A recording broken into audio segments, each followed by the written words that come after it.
ਇੱਕ ਓੰਕਾਰ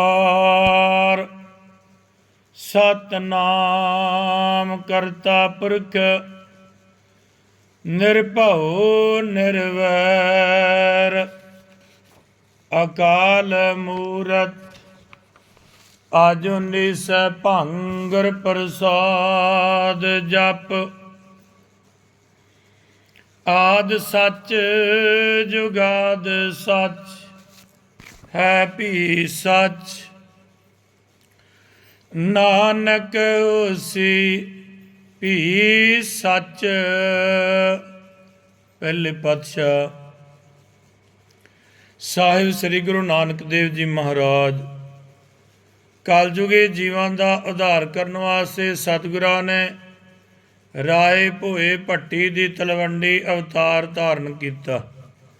ਧਰਮ ਦੀ ਕਿਰਤ ਕਰਨੀ, ਨਾਮ ਜਪਣਾ, ਵੰਡ ਛਕਣ ਦਾ ਉਪਦੇਸ਼ ਸਤਿਗੁਰ ਜੀ ਦਿੰਦੇ ਸਾਲਸਰਾਏ ਦੇ ਪਾਸ ਤੋਂ ਚੱਲ ਕੇ ਮਹਾਰਾਜ ਜੀ ਬਿਸ਼ੰਬਰ ਦੇ ਸਮੁੰਦਰ ਦੇ ਟਾਪੂ ਵਿੱਚ ਉੱਥੋਂ ਅੱਗੇ ਚੱਲੇ। ਮਰਦਾਨੇ ਆਖਿਆ, ਗੁਰੂ ਜੀ ਹੁਣ ਕਿੱਧਰ ਚੱਲਣਾ?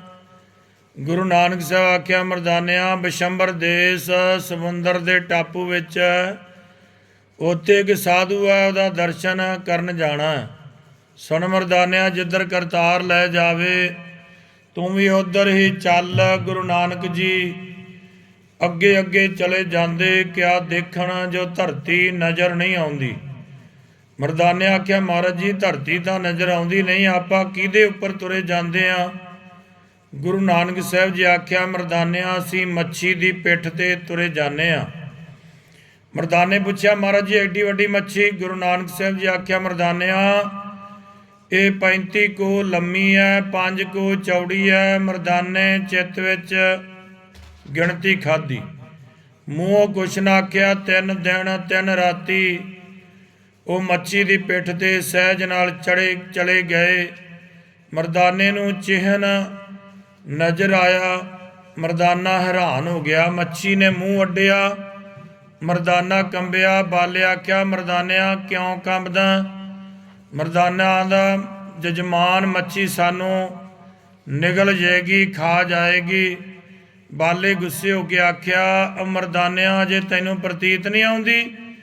ਗੁਰੂ ਨਾਨਕ ਜੀ ਵਿਸਮਾਦ ਹੋ ਰਹੇ। ਨਿਰੰਕਾਰ ਤੇਰੀਆਂ ਕੁਦਰਤਾਂ ਤੁਝੇ ਬਣ ਆਉਣ। ਇੱਕ ਘੜੀ ਗੁਜ਼ਰੀ, ਮੱਛੀ ਉਗਾਲੀ ਕੀਤੀ। ਮੱਛੀ ਦੇ ਮੂੰਹ ਵਿੱਚੋਂ ਅਨੇਕਾਂ ਪ੍ਰਕਾਰ ਦੇ ਭੋਜਨ ਨਿਕਲੇ।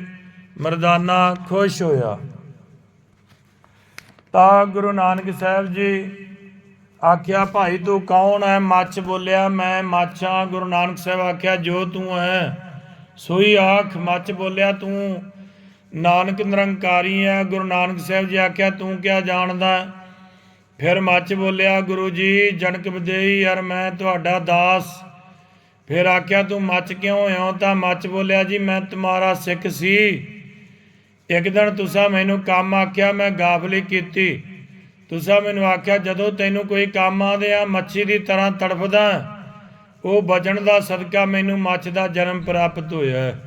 ਗੁਰੂ ਨਾਨਕ ਹੱਸ ਕੇ ਆਖਿਆ, ਹੁਣ ਕਿਆ ਆਖਦਿਆਂ? ਮੱਛ ਆਖਿਆ, ਜੀ ਤੇਰਾ ਰਾਹ ਉਡੀਕਦਾ ਸੀ, ਜੋ ਮੈਂ ਵਾਸਤੇ ਇਸ ਰਾਹ ਆਵੇਂਗਾ ਹੁਣ ਆਇਆ ਹਾਂ। ਗੁਰੂ ਨਾਨਕ ਆਖਿਆ, ਤੂੰ ਆਪਣਾ ਮਨੋਰਥ ਆਖ। ਮੱਛ ਬੋਲਿਆ, ਜੀ ਮੇਰਾ ਜਨਮ ਪੂਰਾ ਹੋ ਗਿਆ, ਮੇਰੀ ਵੀ ਖਲਾਸੀ ਕਰ ਦਿਓ। ਗੁਰੂ ਨਾਨਕ ਸਾਹਿਬ ਆਖਿਆ, ਇਹ ਖਲਾਸੀ ਕੱਲ ਤੇਰੀ ਹੋ ਜਾਏਗੀ, ਕੱਲ ਤੇਰੀ ਦੇਹ ਛੁੱਟੇਗੀ। ਮੱਛ ਬੋਲਿਆ, ਜਿੱਚਰ ਮੇਰੀ ਦੇਹ ਛੁੱਟਦੀ ਨਹੀਂ ਮਹਾਰਾਜ ਜੀ ਉਹਨਾਂ ਚਿਰ ਤੁਸੀਂ ਮੇਰੇ ਪਾਸ ਰਹੋ, ਕੁਛ ਇਸ ਜੀ ਦਾ ਭਲਾ ਹੋਵੇ। ਗੁਰੂ ਨਾਨਕ ਸਾਹਿਬ ਹੱਸ ਕੇ ਆਂਦੇ, ਕਿਉਂ ਭਾਈ ਬਾਲਾ? ਬਾਲੇ ਆਖਿਆ, ਜੀ ਆਖਣ ਦੀ ਕੋਈ ਗੱਲ ਨਹੀਂ। ਮਰਦਾਨੇ ਆਖਿਆ, ਜੀ ਮੈਂ ਕੋਈ ਬੁਰਾ ਆਖਦਾ? ਗੁਰੂ ਨਾਨਕ ਸਾਹਿਬ ਆਂਦੇ, ਮਰਦਾਨਿਆਂ ਅਸਾਂ ਤੈਨੂੰ ਕਦ ਆਖਿਆ ਤੂੰ ਬੁਰਾ ਆਖਦਾ? ਮਰਦਾਨੇ ਆਪਣਾ ਆਪ ਸੰਭਾਲ ਡਿੱਠਾ, ਜੋ ਇਹ ਪਰਮੇਸ਼ਰ ਜੀ ਜਾਤ ਹੈ। ਮੈਂ ਸਰੋਤੀ ਜਵਾਬ ਦਿੰਦਾ, ਇਹ ਮੈਂ ਭਲਾ ਕਰਦਾ ਨਹੀਂ। ਮਰਦਾਨੇ ਗਲ ਵਿੱਚ ਪੱਲਾ ਘੱਤ ਕੇ ਆਖਿਆ, ਗੁਰੂ ਜੀ। ਤਾਂ ਗੁਰੂ ਨਾਨਕ ਸਾਹਿਬ ਜੀ ਆਂਦੇ, ਆਖ ਮਰਦਾਨਿਆਂ ਕੀ ਆਖਦਾ? ਮਰਦਾਨੇ ਆਖਿਆ, ਜੀ ਜਿਤਨੀ ਮੁੱਦਤ ਹੋਈ ਤੇਰੇ ਨਾਲ ਫਿਰਦਿਆਂ, ਪਰ ਅਸਾਂ ਤੈਨੂੰ ਜਾਤਾ ਨਹੀਂ, ਅਸੀਂ ਭੁੱਲੇ ਹਾਂ, ਤੂੰ ਸਾਨੂੰ ਬਖਸ਼। गुरु नानक साहब आख्या मर्दानिया असां जे तैनूं नाल लिया सो असां तेरियां सब कबूल कर लईयां हन। तुसीं साडे जी प्राण हो, दिल विच काई गिनती ना करो। रात मच्छी की पिठ उत्ते रहे, भलक होया सवा पैर, दिन चढ़िया मੱਛ देह छोड़ी, बचन होया चल भाई मੱਛ ਅਸੀਂ भी पिछे आने गुरु बाबा जी जाते जाते किथाओं धरती किथाओं समुंदर मैं चले गए। एक शहर पहाड़ उत्ते नज़र आया। मर्दाने आख्या जी पहाड़ उपर कोई शहर नज़र आता। गुरु नानक साहब जी हस के आंदे मर्दानिया तेरा जी शहर च ही वसदा। मर्दाने आख्या जी तुदनों परमेश्वर का तरस नहीं, असी 3 दिन 3 रातां एवें भुखे चले आए, हुण शहर आया ते मेहणे दिन।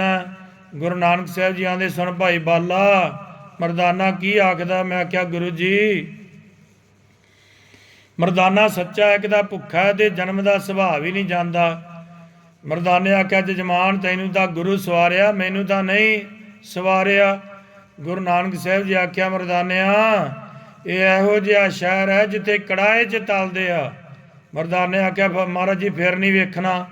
गुरु नानक साहब आख्या मर्दाने ये शहर तां जरूर वेखना। मर्दाने आख्या जी पर तुसीं जाणो को दुआं ते शहर नज़र आया। उत्थों चल के पहाड़ी हेठ जा बैठे मर्दाने। गुरु नानक जी ने पूछा शहर का नाम की है? तो गुरु नानक साहब जी आंदे इसका नाम है देव गंधार। इत्थों का राजा देवलोत। ये देव बड़ा राज करदा, 17 लाख देव ये सलामी ने। बाबे ने आख्या जो ये शहर वड़ना जरूर है। मर्दाने आख्या भला गुरु जी गल्लां हुंदियां सन। देवलूत राजा शिकार खेडन आया, देखे भी 3 मनुख बैठे, यदा मेरी खुराक है। देवलूत एक देव नूं आख्या जा फड़ के लिया आ शिकार, मैनूं बड़ी मुद्दत पिछों हत्थ आया। देव उतरे ज्यों मर्दाना बैठा सी गुरु नानक देव जी नाल गल्लां करदा सी, त्यों देव नूं देख के रंग जर्द हो गया। गुरु नानक साहब जी आख्या क्यों मर्दानिया सावा जर्द हो गया? मर्दाने आख्या गुरु जी देवता आ गए, असीं क्या करिए? गुरु जी आख्या मर्दानिया देख करतार दे तमाशे बैठा देख, जो करतार दिखाए। मर्दाना चुप करके बह गया। 3 देव नेड़े आए, अन्ने हो गए।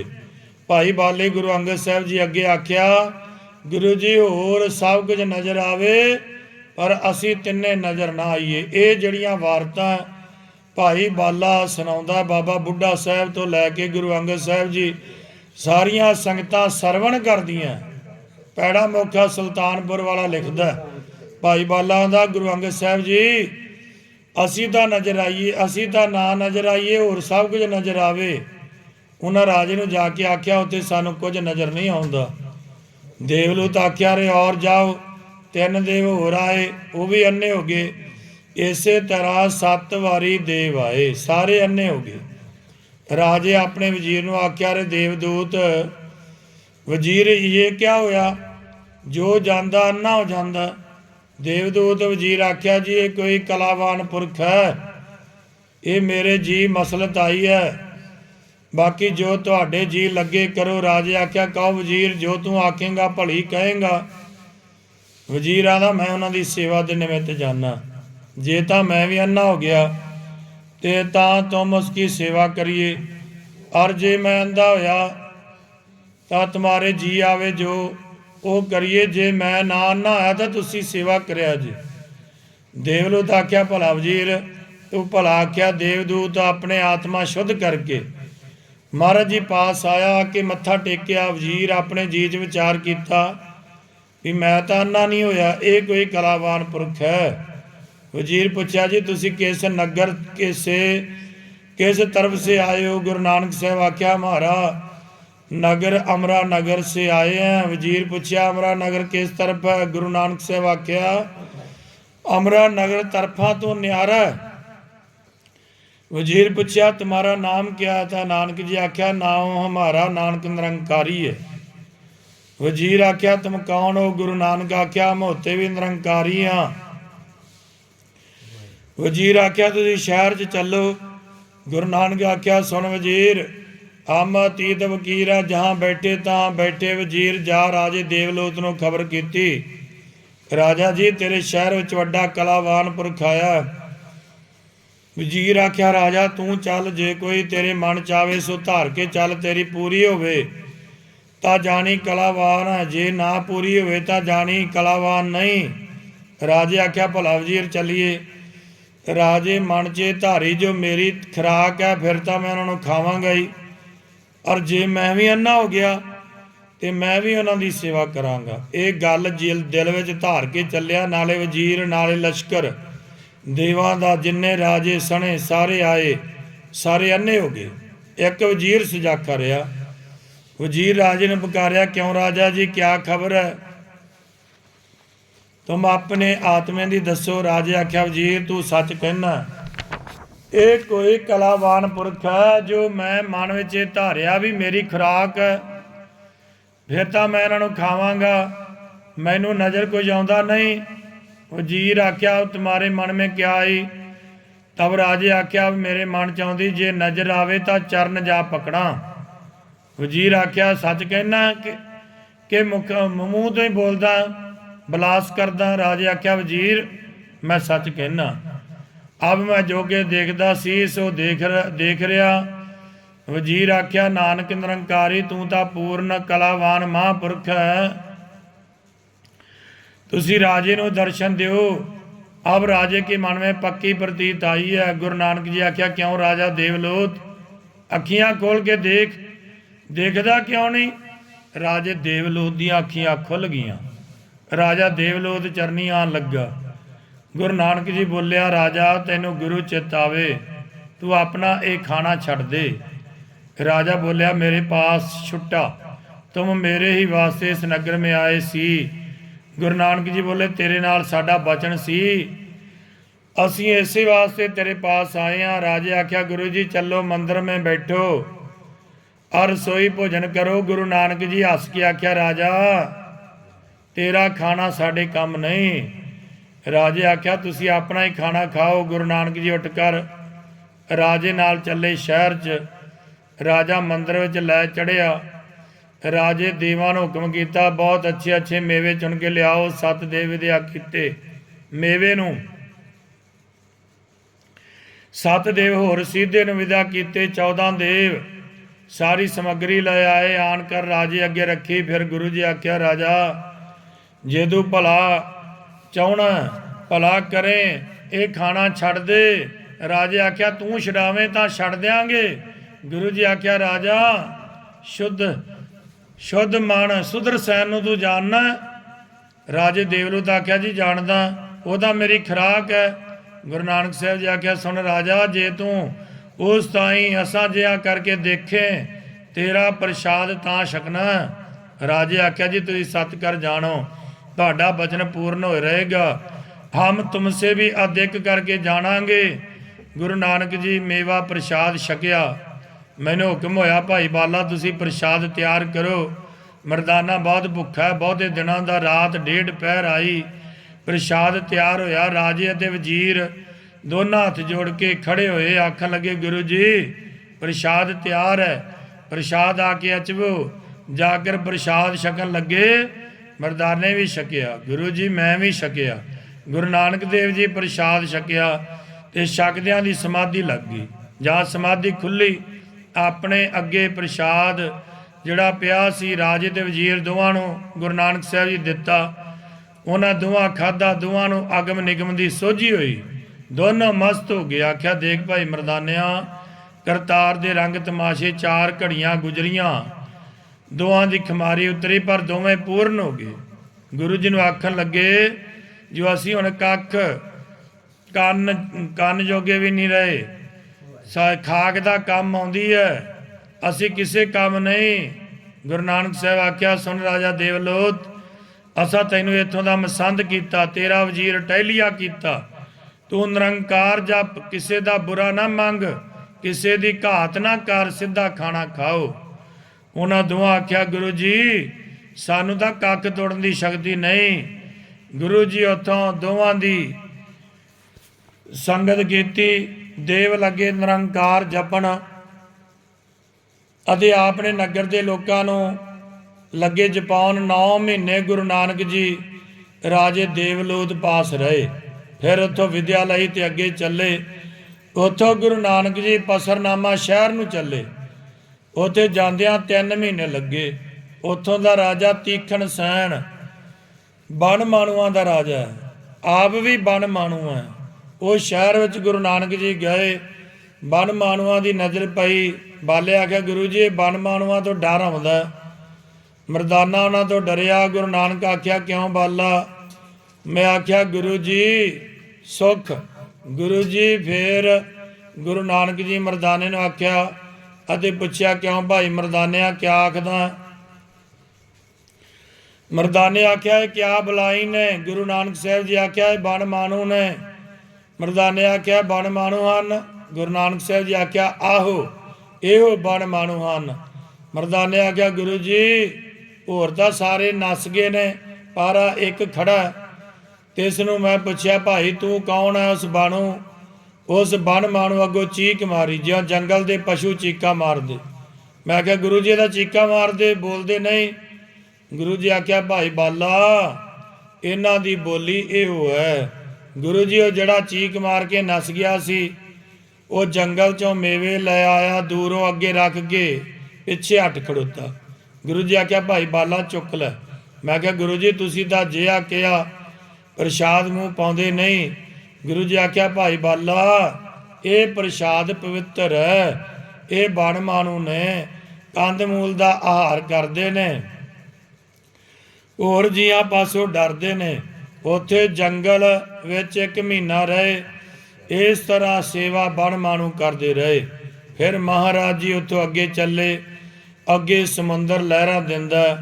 ਮਰਦਾਨੇ ਆਖਿਆ, ਗੁਰੂ ਜੀ ਅੱਗੇ ਤਾਂ ਸਮੁੰਦਰ ਲਹਿਰਾਂ ਦਿੰਦਾ, ਜਹਾਜ਼ ਕੋਈ ਨਜ਼ਰ ਨਹੀਂ ਆਉਂਦਾ, ਕਿੱਧਰ ਜਾਵਾਂਗੇ? ਗੁਰੂ ਨਾਨਕ ਸਾਹਿਬ ਜੀ ਆਖਿਆ, ਮਰਦਾਨਿਆ ਬੋਲ ਨਾ, ਚੁੱਪ ਕਰ ਜਾ। ਮੈਂ ਆਖਿਆ, ਮਰਦਾਨਿਆ ਤੂੰ ਗਲ ਵਿੱਚ ਪੱਲਾ ਘੱਤ ਖੜੋਤਾ, ਵੱਤ ਮੈਨੂੰ ਹੁਣ ਕਿਆ ਹੋਇਆ? ਮਰਦਾਨੇ ਆਖਿਆ, ਜਜਮਾਨ ਅੱਗੇ ਤਾਂ ਰਾਹ ਕੋਈ ਨਹੀਂ। ਮੈਂ ਆਖਿਆ, ਮਰਦਾਨਿਆ ਦੇਖ ਤਮਾਸ਼ੇ ਕਰਤਾਰ ਦੇ, ਚੁੱਪ ਕਰਕੇ ਚਲਿਆ ਜਾ। ਗੁਰੂ ਨਾਨਕ ਸਾਹਿਬ ਜੀ ਆਖਿਆ, ਜਿਸ ਸਿੱਖ ਦੇ ਮੂੰਹ ਵਿੱਚ ਇਹ ਸ਼ਲੋਕ ਹੋਵੇਗਾ, ਇੱਕ ਓੰਕਾਰ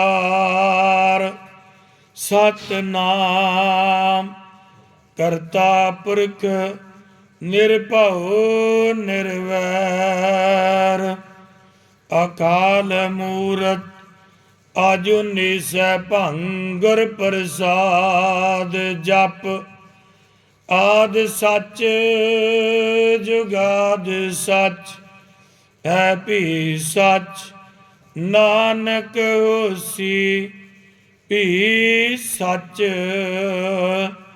ਤੇ ਜਿਹਦੇ ਸਿੱਖ ਦੇ ਮੂੰਹ ਵਿੱਚ ਇਹ ਸ਼ਲੋਕ ਹੋਵੇਗਾ, ਪੜ੍ਹਦਾ ਜਾਵੇਗਾ, ਜਿੰਨੀ ਸੁਣੇਗੀ ਓਨੀ ਪਾਰ ਲੰਘੇਗੀ। ਮਰਦਾਨਿਆ ਤੁਸੀਂ ਮੇਰੇ ਪਿੱਛੇ ਪਿੱਛੇ ਚਲੇ ਆਓ। ਅੱਗੇ ਅੱਗੇ ਗੁਰੂ ਨਾਨਕ ਜੀ, ਪਿੱਛੇ ਮੈਂ ਤੇ ਮਰਦਾਨਾ। ਜਿਉਂ ਧਰਤੀ ਤੇ ਚਲੇ ਆਉਂਦੇ, ਇਵੇਂ ਸਮੁੰਦਰ ਤੇ ਚਲੇ ਜਾਈਏ। ਮਰਦਾਨਾ ਗੁਰੂ ਨਾਨਕ ਜੀ ਨੂੰ ਆਖਣ ਲੱਗਾ, ਤਉ ਤੇ ਖੁਦਾਏ ਵਿੱਚ ਕਿਛ ਭੇਦ ਨਹੀਂ। ਗੁਰੂ ਨਾਨਕ ਜੀ ਆਖਿਆ, ਚੁੱਪ ਮਰਦਾਨਿਆ, ਚੁੱਪ ਕਰ ਜਾ। ਤਾਂ ਮਰਦਾਨੇ ਆਖਿਆ, ਜੀ ਹੁਣ ਸਾਨੂੰ ਡਰ ਕਿਹਦਾ? ਗੁਰੂ ਨਾਨਕ ਸਾਹਿਬ ਜੀ ਆਂਦੇ, ਮਰਦਾਨਿਆ ਅੱਗੇ ਵੱਡੀ ਬਲਾ ਆਉਂਦੀ ਹੈ। ਮਰਦਾਨੇ ਆਖਿਆ, ਫਿਰ ਮਹਾਰਾਜ ਜੀ ਅੱਗੇ ਜਾਣਾ ਹੀ ਕਿਉਂ ਹੈ? ਗੁਰੂ ਨਾਨਕ ਸਾਹਿਬ ਜੀ ਆਂਦੇ, ਜੇ ਮੁੜਦੇ ਆ ਤਾਂ ਵੀ ਨਹੀਂ ਛੱਡਦੀ, ਉਹਦੇ ਅੱਗੇ ਹੀ ਕਿਉਂ ਨਾ ਚੱਲੀਏ। 5 ਰਾਤੀ 5 ਦਿਨ ਸਮੁੰਦਰ ਵਿੱਚ ਚਲੇ ਗਏ। ਅੱਗੇ ਕਾਲ ਆਉਂਦੀ, ਵੱਡੇ ਦੰਦ ਵਿਕਰਾਲ ਰੂਪ ਕਰਕੇ ਆਈ। ਗੁਰੂ ਨਾਨਕ ਜੀ ਨੂੰ ਇੱਕ ਡੰਡਾ ਗੱਜ 1.25 ਦਾ ਨਜ਼ਰ ਆਇਆ। ਗੁਰੂ ਨਾਨਕ ਸਾਹਿਬ ਆਖਿਆ, ਮਰਦਾਨਿਆ ਉਹ ਡੰਡਾ ਚੁੱਕ ਲੈ। ਮਰਦਾਨੇ ਡੰਡਾ ਚੁੱਕ ਲਿਆ, ਗੁਰੂ ਨਾਨਕ ਜੀ ਦੇ ਹੱਥ ਦਿੱਤਾ। ਗੁਰੂ ਨਾਨਕ ਜੀ ਡੰਡਾ ਆਪਣੇ ਹੱਥ ਲਿਆ, ਕਾਲ ਵੱਢਿਆ, ਵਿਕਰਾਲ ਰੂਪ ਕਰਕੇ ਆਈ। ਗੁਰੂ ਨਾਨਕ ਜੀ ਦੇ ਸਾਹਮਣੇ ਦੌੜੀ। ਜਿਉਂ ਨਜ਼ਦੀਕ ਆਈ, ਗੁਰੂ ਨਾਨਕ ਜੀ ਕਾਲ ਦੇ ਮੂੰਹ ਡੰਡਾ ਦਿੱਤਾ, ਕੂਕਦੀ ਨੱਠੀ। ਪਿੱਛੇ ਨਾਰਦ ਗੁਸਾਈ ਆਇਆ, ਗੁਰੂ ਨਾਨਕ ਜੀ ਨੂੰ ਆਣ ਮਿਲਿਆ। ਗੁਰੂ ਨਾਨਕ ਸਾਹਿਬ ਜੀ ਆਖਿਆ, ਭਾਈ ਬਾਲਾ ਤੂੰ ਕਾਲ ਨਾਲ ਖਬਰਦਾਰ ਹੋ। ਅਸੀਂ ਗੁਸਾਈ ਨਾਰਦ ਜੀ ਨੂੰ ਮਿਲਦੇ ਆ। ਗੁਸਾਈ ਨਾਰਦ ਜੀ ਆਖਿਆ, ਤੁਸੀਂ ਕੱਲ ਤਾਈਂ ਕਿਆ ਆਖਦੇ ਹੋ? ਕੱਲ ਦਾ ਹੁਕਮ ਨਿਰੰਕਾਰ ਦੇ ਨਾਲ ਕਰਦੀ ਫਿਰਦੀ ਹੈ। ਗੁਰੂ ਨਾਨਕ ਸਾਹਿਬ ਜੀ ਆਖਿਆ, ਗੁਸਾਈ ਨਾਰਦ, ਸੰਸਾਰ ਉੱਪਰ ਇਹਦੀ ਕਾਰ ਹੈ ਕਿ ਸਾਡੇ ਤੇ ਵੀ? ਗੁਸਾਈ ਨਾਰਦ ਆਖਿਆ, ਜੀ ਸੰਸਾਰ ਉੱਪਰ ਹੈ। ਗੁਰੂ ਨਾਨਕ ਸਾਹਿਬ ਆਖਿਆ, ਗੁਸਾਈ ਜੀ ਇਹ ਸਾਡੇ ਪਾਸ ਕਿਉਂ ਆਈ? ਨਾਰਦ ਨੇ ਆਖਿਆ, ਜੀ ਇਸ ਪਾਸੋਂ ਪੁੱਛੋ। ਗੁਰੂ ਨਾਨਕ ਜੀ ਆਖਿਆ, ਤੁਸੀਂ ਪੁੱਛੋ। ਨਾਰਦ ਗੁਸਾਈ ਕਾਲ ਨੂੰ ਸੱਦਿਆ। ਕਾਲ ਅੱਗੇ ਆ ਖੜੀ ਹੋਈ। ਨਾਰਦ ਗੁਸਾਈ ਆਖਿਆ, ਕੱਲ ਮਾਤਾ ਤੈਨੂੰ ਸਾਧ ਤੇ ਆਉਣ ਦਾ ਹੁਕਮ ਨਹੀਂ, ਤੂੰ ਇੱਥੇ ਕਿਉਂ ਆਈ ਹੋ? ਕੱਲ ਮਾਤਾ ਆਖਿਆ, ਜੀ ਇੱਕ ਤਾਂ ਆਪ ਛੁੱਟੇ, ਇੱਕ ਤਾਂ ਲੋਕਾਂ ਨੂੰ ਛਡਾਏ। ਗੁਰੂ ਨਾਨਕ ਸਾਹਿਬ ਆਖਿਆ, ਜੋ ਸਾਡਾ ਸਿੱਖ ਹੋਵੇਗਾ ਸਭ ਛੁੱਟ ਜਾਏਗਾ, ਤੇਰੇ ਦੰਦ ਭੰਨੇਗਾ, ਤੇਰੇ ਵਾਲ ਪੁੱਟੇਗਾ। ਕੱਲ ਬੋਲੀ, ਜੀ ਮੈਂ ਤਾਂ ਹੁਕਮ ਨਾਲ ਫਿਰਦੀ ਹਾਂ। ਗੁਰੂ ਨਾਨਕ ਸਾਹਿਬ ਜੀ ਆਖਿਆ, ਤੂੰ ਕਿਹਦੇ ਹੁਕਮ ਨਾਲ ਫਿਰਦੀ ਆ? ਕੱਲ ਆਖਿਆ, ਜੀ ਮੈਂ ਨਿਰੰਕਾਰ ਦੇ ਹੁਕਮ ਨਾਲ ਫਿਰਦੀ ਹਾਂ। ਗੁਰੂ ਨਾਨਕ ਸਾਹਿਬ ਜੀ ਆਖਿਆ, ਅਸੀਂ ਕਿਹਦੇ ਹੁਕਮ ਨਾਲ ਫਿਰਦੇ ਆ? ਕੱਲ ਆਖਿਆ, ਤੁਸੀਂ ਵੀ ਨਿਰੰਕਾਰ ਦੇ ਹੁਕਮ ਨਾਲ ਫਿਰਦੇ ਹੋ। ਗੁਰੂ ਨਾਨਕ ਸਾਹਿਬ ਜੀ ਆਖਿਆ, ਤੈਨੂੰ ਇੱਥੇ ਆਉਣਾ ਯੋਗ ਨਹੀਂ, ਔਰ ਸੰਸਾਰ ਤੈਨੂੰ ਥੋੜਾ ਪਿਆ। ਗੁਰੂ ਨਾਨਕ ਜੀ ਆਖਿਆ, ਜੋ ਸਾਡਾ ਉਪਦੇਸ਼ ਕਮਾਵੇਗਾ ਉਹਦੇ ਤੇ ਤੇਰਾ ਜ਼ੋਰ ਚੱਲੇਗਾ ਨਹੀਂ। ਤੂੰ ਭਾਵੇਂ ਜਿੰਨਾ ਮਰਜ਼ੀ ਜ਼ੋਰ ਕਰ ਲਈ, ਅਸਾਂ ਕਰਤਾਰ ਤੋਂ ਅੱਗੇ ਬਖਸ਼ਾ ਦਿੱਤੇ ਆਪਣੇ ਸਿੱਖ। ਨਾਰਦ ਗੁਸਾਈ ਆਖਿਆ, ਸੁਣ ਕੱਲ ਮਾਤਾ, ਇਹ ਡਾਢਾ, ਇਹ ਨਾਨਕ ਨਿਰੰਕਾਰੀ ਹੈ, ਤੈਨੂੰ ਇੱਥੇ ਅਦਬੀ ਬਣਦਾ। ਤਾਂ ਕੱਲ ਮਾਤਾ ਉੱਥੋਂ ਹਟ ਖੜੋਤੀ ਤੇ ਗੁਰੂ ਨਾਨਕ ਜੀ ਉੱਥੋਂ ਫਿਰ ਅੱਗੇ ਚੱਲੇ। 15 ਦਿਨ 15 ਰਾਤੀ ਇਵੇਂ ਪੌਣ ਹਾਰੀ ਚਲੇ ਗਏ। ਸਮੁੰਦਰ ਦੇ ਟਾਪੂ ਵਿੱਚ ਬਿਸਹਰ ਦੇਸ਼ ਆਇਆ। ਉੱਥੋਂ ਦਾ ਰਾਜਾ ਸੁਦਰਸੈਨ ਵੱਡਾ ਰਾਜ ਕਰਦਾ। ਉਸ ਸ਼ਹਿਰ ਵਿੱਚ ਗੁਰੂ ਨਾਨਕ ਜੀ ਜਾ ਉਤਰਿਆ। ਇੱਕ ਦਿਨ ਗੁਜ਼ਰਿਆ, ਦੂਜਾ ਦਿਨ ਗੁਜ਼ਰਿਆ। ਮਰਦਾਨੇ ਆਖਿਆ, ਗੁਰੂ ਜੀ ਜੇ ਹੁਕਮ ਹੋਵੇ ਤਾਂ ਸ਼ਹਿਰ ਵਿੱਚ ਜਾਵਾਂ। ਗੁਰੂ ਨਾਨਕ ਜੀ ਆਖਿਆ, ਕਿਉਂ ਮਰਦਾਨਿਆ, ਕਿਉਂ ਜਾਣਾ? ਮਰਦਾਨੇ ਆਖਿਆ, ਜੀ ਮੈਂ ਬਹੁਤ ਭੁੱਖਾ, ਸ਼ਹਿਰ ਵਿੱਚੋਂ ਕੁਝ ਮੂੰਹ ਪਾਵਾਂ। ਤਾਂ ਗੁਰੂ ਨਾਨਕ ਜੀ ਪੁੱਛਿਆ, ਕਿਉਂ ਭਾਈ ਬਾਲਾ? ਮੈਂ ਆਖਿਆ, ਜੀ ਜਨਮ ਦਾ ਸੁਭਾਅ ਜਾਂਦਾ ਨਹੀਂ, ਤੁਸੀਂ ਨਿਰੰਕਾਰ ਦੀ ਜਾਤ। ਗੁਰੂ ਨਾਨਕ ਜੀ ਹੱਸ ਕੇ ਆਖਿਆ, ਕਿਉਂ ਮਰਦਾਨਿਆ, ਕਿੱਧਰ ਜਾਣਾ? ਮਰਦਾਨੇ ਆਖਿਆ, ਜੀ ਜਿੱਧਰ ਤੁਹਾਡਾ ਹੁਕਮ ਹੋਵੇਗਾ। ਤਾਂ ਗੁਰੂ ਨਾਨਕ ਸਾਹਿਬ ਜੀ ਆਖਿਆ, ਚੰਗਾ ਫਿਰ ਜਾ। ਬੋਲਣਾ ਜੀ ਸਤਿਨਾਮ ਸ਼੍ਰੀ ਵਾਹਿਗੁਰੂ। ਅੱਜ ਦੇ ਸ਼ਬਦ ਵਿੱਚ ਅੱਖਰ ਵੱਧ ਘੱਟ ਬੋਲਿਆ ਗਿਆ ਹੋਵੇ। ਸਤਿਗੁਰ ਜੀ ਬਖਸ਼ਣ ਯੋਗ ਹਨ, ਬਖਸ਼ ਲੈਣਗੇ। ਵਾਹਿਗੁਰੂ ਜੀ ਕਾ ਖਾਲਸਾ, ਵਾਹਿਗੁਰੂ ਜੀ ਕੀ ਫਤਿਹ।